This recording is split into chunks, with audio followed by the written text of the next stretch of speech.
Well, good afternoon, everybody. I think this is the most spectacular place I've ever given a talk in my life.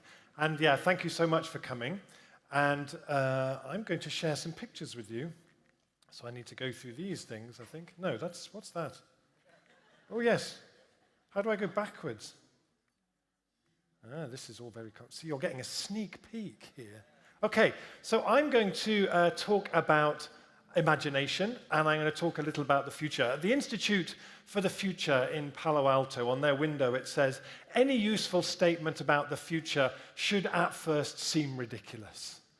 I feel like as a movement of people who are trying to change the world in this tiny amount of time that we have, we're much too nervous about being ridiculous. I'm really here to urge you all, please, in the work you do, to be much more ridiculous, to be as ridiculous as you can. The idea that we're still going to change things with small little incremental steps is just absurd. Any idea that people come up with that doesn't seem at least a bit ridiculous is not ambitious enough at all. Recently, the United Nations published a report where they said any chance of staying below 1.5 degrees is over unless we see what they called a rapid transformation of society. So all the newspaper headlines and magazine covers went with headlines like this: 1.5 is finished, say goodbye to 1.5. Nobody said, why don't we do that rapid transformation of society thing? Why do we find it so much easier to make a headline like that than to say, let's have a rapid transformation of society? That would be really cool. It's not like it's working amazingly well at the moment as it is already. So I'm here to share with you something very exciting that's happening in my town where I come from. Inspired by this, a T-shirt I saw a young woman wearing at the Black Lives Matter protest in Washington. I've been to the future, we won. Gave me goosebumps. Made me think, how different would our activism be if we worked like that, if we spoke like that? So in my town, not many people know about... Oh, no, I'm sorry, I'm getting ahead of myself. This is an amazing woman called Rashida Phillips. She runs a project called Black Quantum Futurism. She works by day as a lawyer advising people in her city who are being kicked out of their homes because of gentrification. And at night, she runs this thing called Black Quantum Futurism, where she uses time travel as a kind of radical activism. She doesn't gather people's oral histories, she gathers people's oral futures. And she says, in the West, we talk about time as a linear process. We go past, present, future. She says in African understandings of time, traditional understandings, it's more like a wheel, and we're in the middle. And from that place, we can access many different futures, many different future outcomes and future scenarios. And so, as I said, in my town, we are developing, we have in fact developed the first fully functioning time machine in the world. Ooh, ooh. Ah, you're too kind, thank you. And with our time machine, we regularly, this is my colleague Kit, and we regularly travel together to 2030. But it's a 2030, it's not a utopia, it's not a dystopia. It's the 2030 that resulted from us doing absolutely everything we possibly could have done. It was the most exhilarating time to be alive. So I want to tell you about a recent trip that we took to 2030. You might like to think of me as the Marco Polo of the climate movement, here to tell you an extraordinary tale of that 2030. And we started here in this street. We programmed our time machine for 2030. We pressed go, and then when we opened the door again, this was the place that we stepped out into. The air smelt amazing. The bird song was so much louder. There was a much stronger sense of hope and possibility. People could see the world around them starting to change. And my friends, the bicycle rush hours of 2030, I don't have enough words for how extraordinary the bicycle rush hours of 2030 were. Now, when you go into a big city like Paris, you don't see those big signs that tell you where all the car parking spaces and how many empty spaces there are. You have that for bicycles. For some reason in Paris, all the street signs are now in Dutch. Something very strange happened in 2026 that nobody wanted to talk to me about. But anyway, So all the underground car parks have now been, because we don't need them for cars anymore, they're repurposed for bicycles, full of thousands and thousands of bicycles, because we realized that for every €1 million we spent on bicycle infrastructure, it saved us €38 million off the national health budget. So the economics changed, and cycling just became the completely normal thing because we built the infrastructure.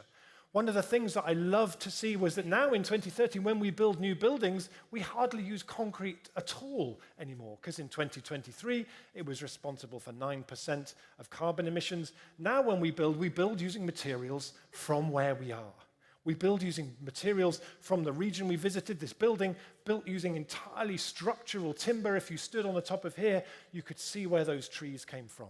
Straw bale insulation in the walls, clay plasters, beautiful natural homes, very easy to keep warm in, but they created a whole new economy of local building materials. Everywhere we went, we saw people mobilizing to close the streets that they live in. This, a few years ago, had been full of cars. It had looked like that. People were very proud to show us this picture. This is what it looked like back in those days of 2023. This is what it looks like now. And now in 2030, one of the biggest growth industries we see is taking up tarmac, taking up concrete, because people realized in that hot summer of 2022 that concrete and tarmac above 36, 37 degrees kill people.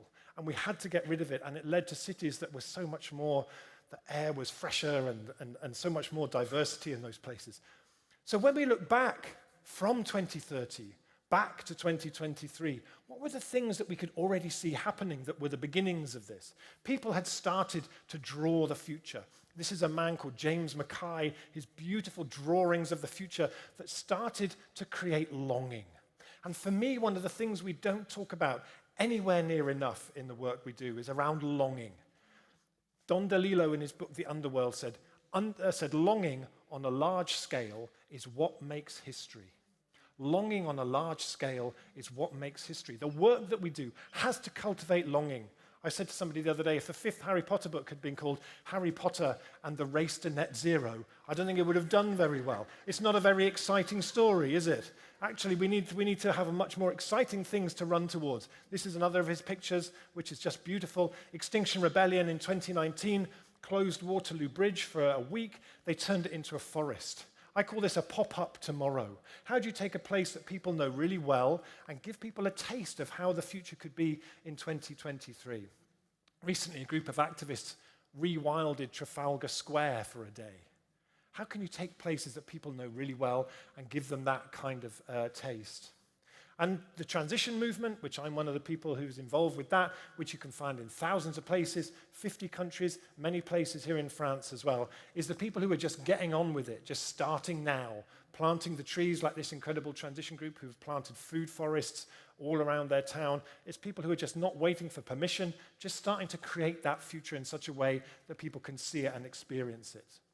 Anyway, meanwhile, back in 2030, we visited this amazing place, this completely car-free place. Now many cities are just redesigning themselves, so there's no room, there's no need for cars at all. The most amazing, beautiful place, so many bicycles, trees, the air was amazing. What I want to share with you is that one of the reasons that we like to travel to 2030 is to make recordings of what it sounds like. So we can bring those recordings back to 2023 and play them to people. We call it field recordings from the future. So I want to play you a little 1-minute clip of what this area sounded like. You might like to close your eyes and imagine that you're in the Paris of 2030 with amazing trams, with bicycles, with birds and trees. And this is an actual recording from 2030. Ooh, ooh. Yeah, a little bit more excitement. This is an actual recording from 2030. How often does that happen? Okay, so you might like to close your eyes, and this is what it sounded like.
poet Rilke once said, the future must enter into you a long time before it happens.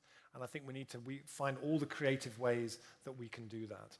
The other thing we saw in Paris now, many what were underground car parks are now filled with mushrooms being produced for food, for medicines, for replacements, for leather. It's been a huge explosion.